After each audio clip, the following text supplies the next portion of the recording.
Welcome back to some more battles. We are in the Open Great League as the leagues have rotated, and let's see if we can get some wins. We're going to be using the Alolan Sandslash paired with the Savage, Feraligatr, and the Mandibuzz in the back. Our opponent does switch out into the Sableye. We do tank Cooper's Gasm Game, and that is a significant amount of damage. So we have to be aware of the next one, but we think it can survive the next one. So we are planning on firing off this Dark Pulse first. And here comes another Dazzling Gleam, and this will take us out from this range. So we have to shield to maintain alignment. And now we have Clockstar to deal with. Clockstar is in a weird position because they can't really farm us down. And meanwhile, we're just chipping away at this Clockstar with our own Mandibuzz. 2 Dark Pulses gets them into the 50% mark. And they finally decide to use a move. Now we can find out what moveset they're running. Okay, Sludge Bomb is used, but they have a lot of energy. We are going to go into this Feraligatr. We can tank a move, but we still don't know what they'd have in the back. So this is going to be interesting. We get a lot of extra energy there. We fire off the Hydro, and now we see Malamar in the back. So Malamar 2 shield is the final stage of this battle. We are going to let this one go, and we do let the Foul Play go, which allows us to get to these moves here. Another Ice Punch is used to grab that last shit, and now just come down to, can we catch a move? Because we do need energy on our Sandslash. And we do catch the move right there. So well played by us. We are going to be able to win this game. Because we did have this Ice Punch stored. And down goes that Malamar. So a little bit of a tricky end game there. But we were able to catch the move for the win. So they had an interesting core of Clockstar and Malamar. That makes sense. And then Sableye is their general safe swap. Good lead here. They swapped out into the Marowak, and we do have the Mandibuzz for this particular reason. Once again, we can tank the first one easily, and now we're going to be able to fight back with our own Dark Pulse. You don't want to go this move here on timing, because we do survive this next box line, and then we can just overbomb here. This next Dark Pulse will get the KO or grab the shield. They decided to let it go. And luckily, we could have residual energy to fire off one last aerial piece.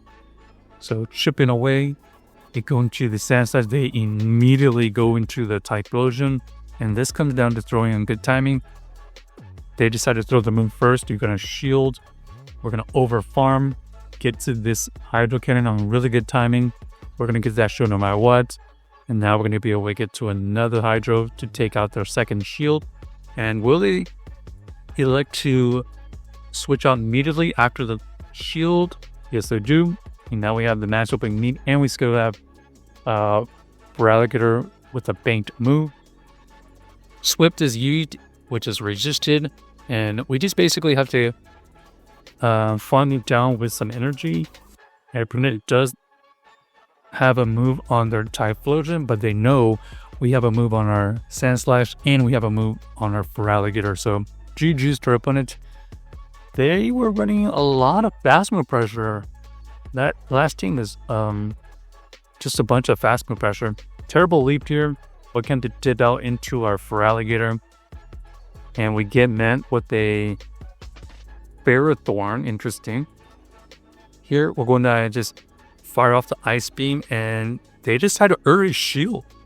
So we're going to shield as well because we have a lot of energy that we can expend.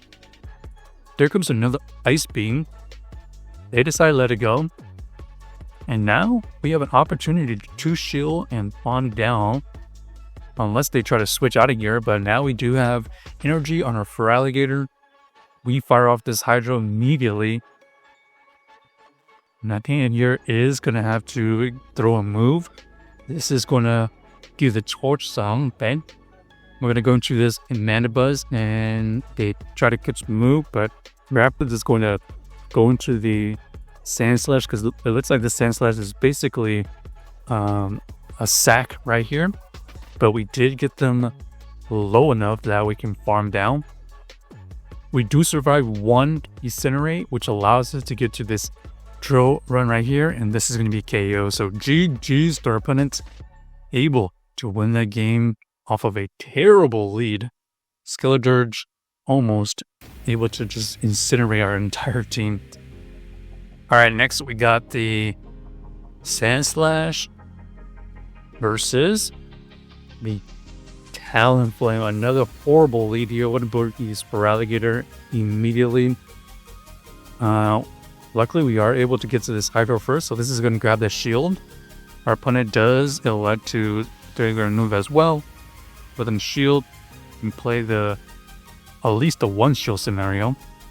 We're still staying in, so they probably shield this too. Yeah, makes sense. And you're actually just going to shield here, and let's see what they want to do. They try to catch Banu, but then banking in and just puts out one to the Mandibuzz. Mandibuzz versus the Quagsire. Are they running Stone Edge? No. So looks like we did catch their Quagsire without the Stone Edge here. I believe. They are just throwing Aquate, so that's the reason why we're thinking of that's the reason they don't have Stone Edge. And indeed, I think that is the case. So this is a really, really favorable situation for us.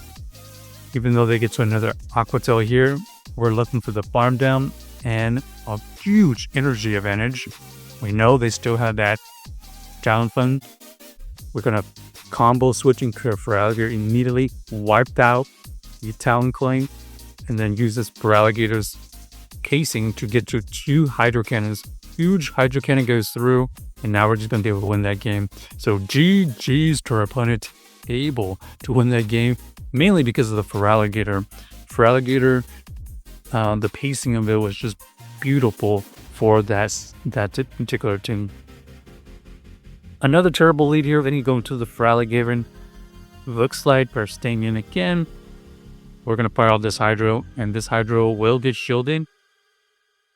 Okay, let's see if they want to double shield, because we do have energy. Our opponent does elect to stay in, so this is going to be a one shield advantage. However, this Marowak has a ton of energy, so we're going to go into the Sandslash Peekaboo into the Mandibuzz. So we did a little bit more favorable situation for us. Dark Pulse gets used, and this comes down to whether we think this is Ice Beam or not. We're going to let that go. It is the Ice Beam, and that's a huge amount of damage. This comes down to what they have in the back, obviously. Arrow Ace kicks it out. Ooh, that is very unfortunate for us. That is going to be a huge problem for the remainder side. And looks like this Sandslash has no chance to win this game. Meryl and Talonflame, we're going to be able to take out this Sandslash. So this Sandslash basically had nowhere to go. Check out the team if you haven't already, and let us know if you enjoyed the video.